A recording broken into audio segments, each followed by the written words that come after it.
राजा दुवै कतारमा भए जस्तो राजा हुन्छ भनी पार चाहिँ एकदम राम्रो हुन्छ। साथीहरू, आज चाहिँ जेठको 15 गते गणतन्त्र दिवस है।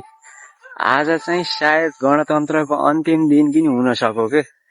बालेन शाहले चाहिँ राजासँग मिलेर राजतन्त्र ल्याउँदैछन् भन्ने हल्लाहरू पनि चलिरहेको छ। आज चाहिँ अन्तिम पल्ट चाहिँ राष्ट्रपतिले सम्बोधन गर्ने कुरो छ गणतन्त्र दिवसमा। अब यो गाणतन्त्र हो कि गणतन्त्र त चिलिम फर्किन्छ कि क्या हो। हुन त यसको उपलब्धि त खासै केही छैन, त्यही एक दिन वर्षको छुट्टी हुन्छ भन्ने मात्रै हो। नागरिकका पीडाहरू सेम टु सेम त्यही नै छन्। त्यही भएर यो राजै ल्याउँदा बरु राम्रो हुन्छ होला के। राजा ल्याएपछि देशको सानै बढ्छ। यो गणतन्त्रका राष्ट्रपतिहरूलाई त साना साना देशकाले राजदूत जतिको पनि सम्मान दिएनन् के। राजतन्त्र हुँदा चाहिँ निकै सम्मान थियो के हाम्रो देशको। त्यही भएर राजा ठिकै छ। अब पहिलाको चाहिँ निरङ्कुश राजा चाहिएन, संवैधानिक राजा।